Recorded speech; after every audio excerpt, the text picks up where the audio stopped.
Olá, boa tarde. Meu nome é Yasmin Baus e eu vou apresentar no 15º Congresso de Ecologia do Brasil o meu TCC, Extinções de mamíferos de médio e grande porte no estado do Rio de Janeiro, as possíveis causas e consequências. Fui orientada pelo Dr. Fernando Fernandes da UFRJ e o Dr. Rogério Oliveira da PUC-Rio. Acredita-se que os humanos estão causando a sexta extinção em massa, devido aos impactos antrópicos, como a fragmentação e perda de habitats, introdução de espécies exóticas, mudança do clima, caça, entre outros. 22% das espécies de mamíferos do mundo estão ameaçadas de extinção ou foram extintas, e isso está associado à defaunação, que significa a perda local das populações de vertebrados nativos de médio e grande porte causadas por ações antrópicas.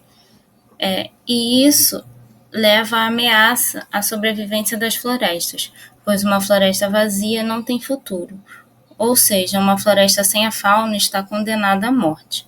A modificação na Mata Atlântica do Rio de Janeiro começou com a chegada dos sambaquis entre 6.000 anos e 1.000 anos atrás, que foram um grupo de humanos com cultura de caça e coleta.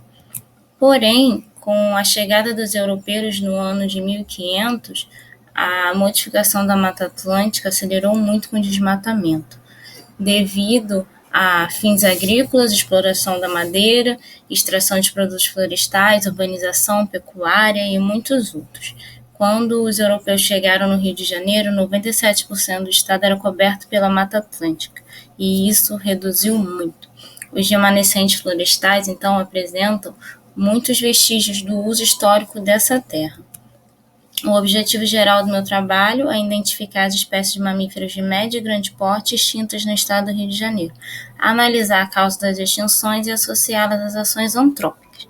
Eu também tenho como um dos objetivos específicos listar as espécies que ocorrem atualmente no Rio de Janeiro e o grau de conservação.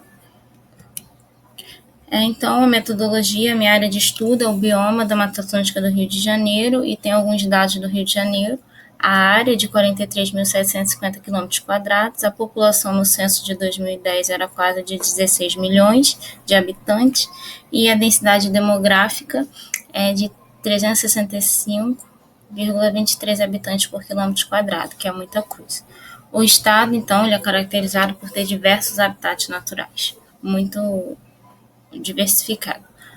Os remanescentes florestais, então, representam somente 21% da área do estado, o que era antigamente 96%, passou para 21%, reduziu drasticamente, somente 917 mil hectares.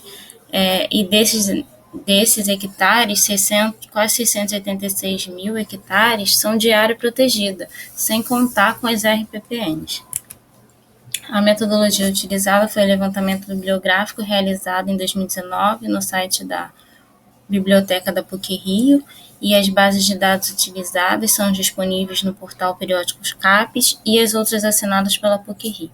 Também foi feita uma breve busca no Google Acadêmico com o intuito de encontrar livros e artigos que complementassem o trabalho. Foram selecionados somente artigos e livros com texto completo na versão online. Então, as espécies do meu estudo foram mamíferos terrestres de médio e grande porte, com peso corporal a partir de 2 quilos, e foram consideradas extintas espécies que não obtiveram registro há pelo menos 30 anos no estado. Isso foi calculado a partir do ano 1500. As técnicas consideradas foram a armadilha fotográfica, a armadilha de captura, depósito em museus, avistamento direto do animal ou da carcaça por pesquisadores. Relatos de moradores e de outras pessoas não foram considerados, pois não sabemos se as espécies que eles identificaram estavam corretas. Então, como resultado da minha busca do levantamento bibliográfico, foram separadas 85 publicações, porém só 17 foram utilizadas, pois a maioria dessas populações não tratavam no local de estudo Rio de Janeiro e eram de animais de pequeno porte. E desses 17 trabalhos, a maioria foi realizada em unidade de conservação. 6 estudos encontraram evidências de caça em unidade de conservação, 9 encontraram presença de animais domésticos, e foi elaborada uma lista que está no artigo, dá para ver pelo Congresso, pelo site, com 32 espécies de mamíferos de médio e grande porte que ocorrem atualmente no Rio de Janeiro. 5 dessas espécies são endêmicas, 5 dessas 32 espécies são endêmicas da Mata Atlântica, que é a preguiça de coleiro, o bugio ruivo, o mono-cavoeiro, o macaco-prego e a cutia. Então, dessas 32 espécies, estão ameaçadas 9 no estado do Rio de Janeiro, 9 em nível Brasil e 27 em nível global pela IUCN. Aqui tem fotos da preguiça de coleira, do mono-cavoeiro, do gato maracajá, do queixada e da onça parda.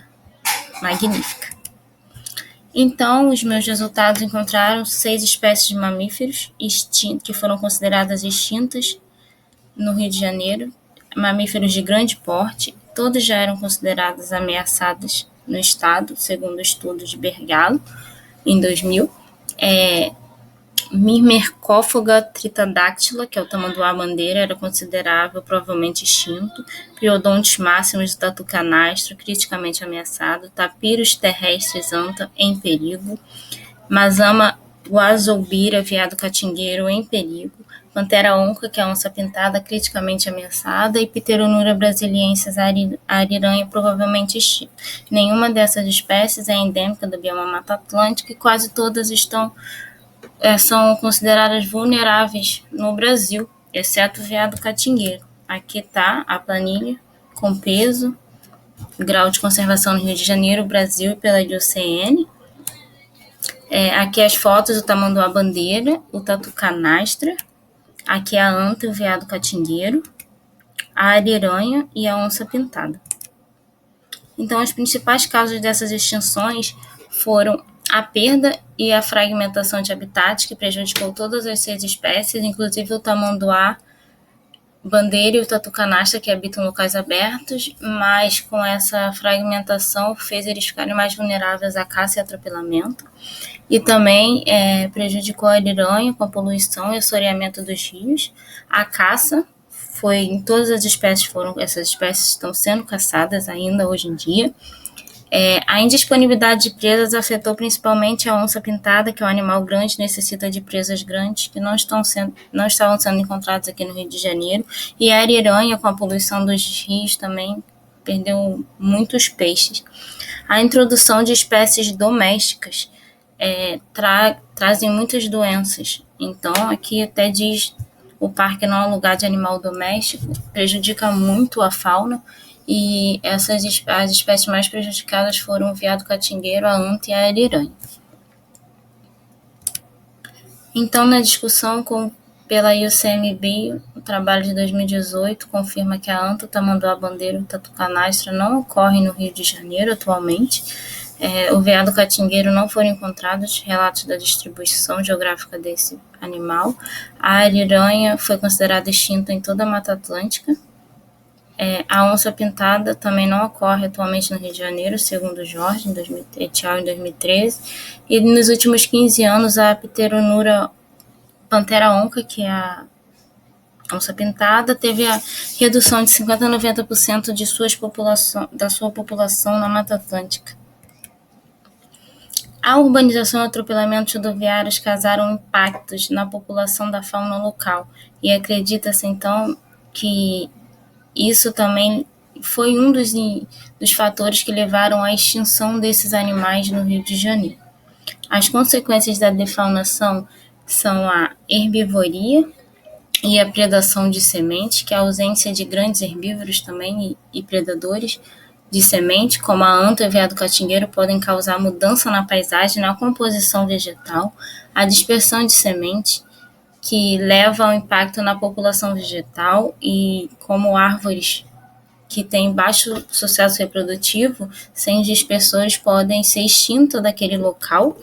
A predação, que os predadores são muito importantes para o controle populacional de vertebrados e invertebrados, como a onça e a ariranha.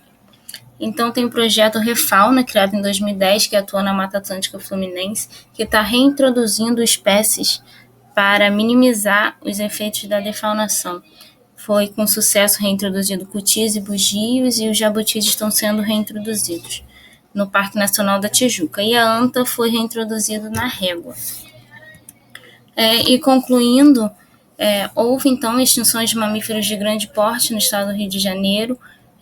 Esses animais tinham baixa taxa reprodutiva e isso também foi um dos fatores. A caça e a destruição dos habitats foi também um dos principais fatores que levaram a isso. É necessário, então, ações de conservação para preservar a biodiversidade e evitar futuras extinções, aumentar fiscalizações na unidade de conservação para evitar principalmente a caça.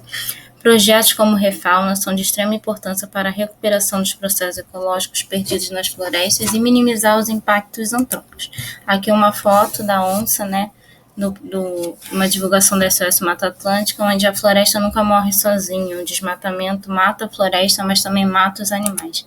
Então, obrigada, o meu agradecimento ao Congresso de Ecologia, à PUC-Rio e a todos os meus professores que me ajudaram nesse trabalho, e ao Laboratório LECP da UFRJ, todos os integrantes que me ajudaram.